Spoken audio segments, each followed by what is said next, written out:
Hello, welcome to the Heart's Frontier. I'm Kate. I wanted to share with you, this popped into my head last night. I wanted to share with you one of the reasons why I called this the Heart's Frontier. Now, I feel like the work that we're all meant to come here and do is to explore our hearts and see what lies beyond our hearts so that we can connect with each other. And that's what I imagine when I think Heart's Frontier. I think, what is that unknown territory behind whatever this fence is that we've built around our hearts, and how can we expand outward forevermore? Anyways, I just thought I would share that. I really felt like today was, the day to share. So I wanted to come on here and do something a little bit different. I've brought this water bowl. It's really just like actually a little flower pot. I used to have a little succulent that was in here. And then it actually, this is a funny story about this bowl specifically. I had this plant in here and it shot up like so tall. It was like the tallest succulent that I've ever seen, and stayed healthy for a long time like that. So it was a very bizarre, it was just a very bizarre thing. But I felt really proud of myself because I could grow something that looked, it was like a Jack and the Beanstalk of succulents. Um, this is something that any client who has worked with me in person will likely recognize. And I mean, the actual vessel does not matter, but this is just one that I've had since I've been doing healing work, really.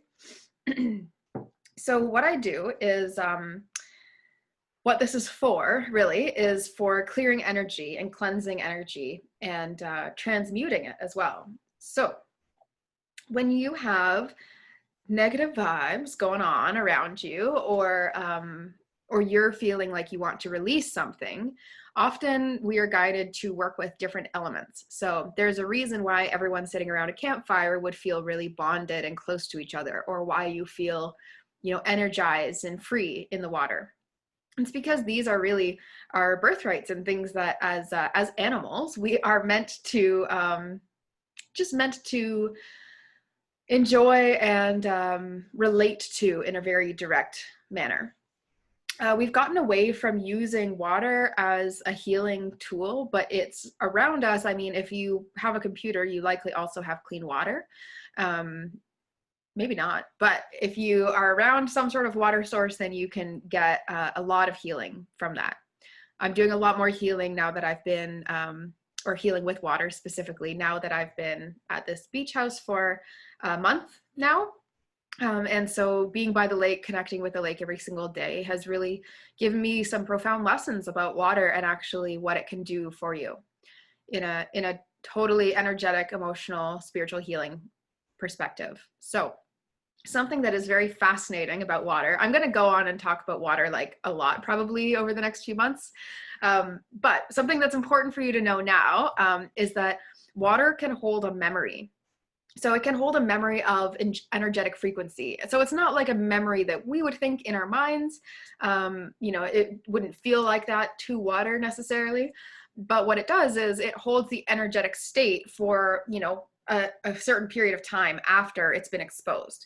So, like when, actually, this is interesting. The plant growing analogy is coming back. So, when they say that if you speak positively to a plant, and then if you speak negatively to a plant, but they're in the same conditions otherwise, the positive plant will grow. Well, that's likely because energy of you is in close enough proximity to the water, which is in the plant and also in the soil, like what it's being fed. And it's holding this imprint of a frequency, and positive frequencies and emotions and energies are more life-giving than negative ones, which makes sense, right? We avoid feeling those negative feelings. We don't like that. And it's likely because it's not actually good for us or healthy for us.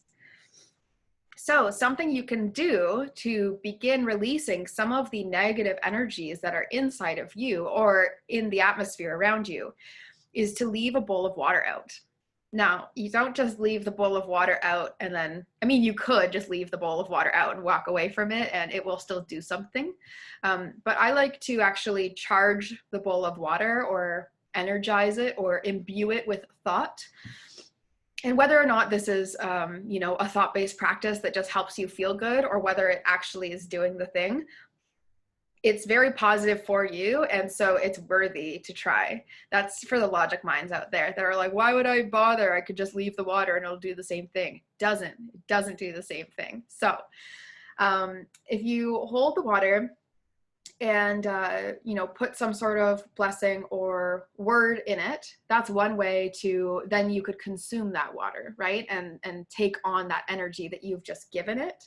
And that's a really positive practice. That's more for drinking water.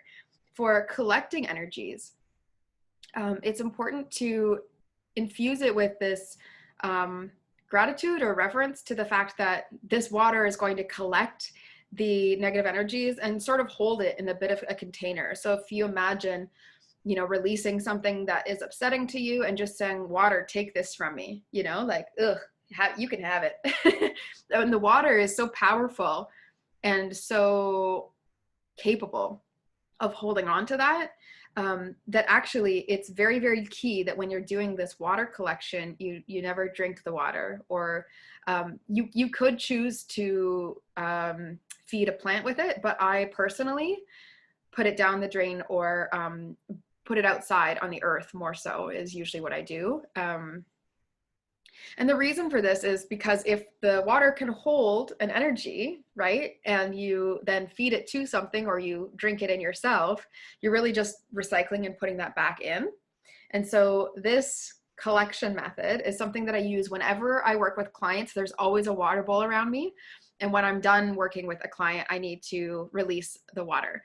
And this is because when something comes in for me and it's not mine, I'd like to release it, I need to put it somewhere. Otherwise it might just be kind of like in the air. If I had a candle, maybe it would, you know, transmute with that. But if it's in the air, then I'd like walk into it later. It's like that same kind of, it's all sort of around you. Whereas if I'm putting the direct intention that this is where it's going to go, then that's where it does. And so this has been a really useful protection tool for me in the past, and I still use it to this day. And you know what, even when I'm just around the house alone, there's always things that we can be letting go of and releasing. And definitely when I'm working on things, I mean, you'll have days where you're just, you know, you like fingers to your temple, or you're pulling your hair out or something, trying to figure something out. And that's when I find I connect to this water bowl. I go, okay, I'm going to release all this, you know, aggravation or frustration or impatience usually, and just give it to the water. And then, you know, when I feel the water is full, it's like you kind of get a feeling like, okay, that's dirty or water. And then you cleanse that out. You could do a regular, you know, every day you start your work day, you could do that. Or if you work with people, it could be just as simple as like, it's just keeping a little bowl or little cup of water, really, right? It's very, very simplistic and wholesome in that respect. So this is a tool that I use to protect my energy, to bless my space, and to relieve the pressure off of me for intaking negative energies. I allow the water to take it on for me, and then I release the water back to the earth so that it can go straight to the core and, you know, change up, transmute, and come back fresh. So this is one way that I hold and release and collect energy through water, is this little water bowl. And I thought I would share that. It's a very, very simple technique, but you'd be surprised how much lighter you can feel when you psychologically set yourself up to say, I'm going to keep releasing it to the water, and the water will hold space for that, and then I can get rid of it. So anything that's not needed just comes into this bowl. And definitely when working with clients, it's really, really helpful.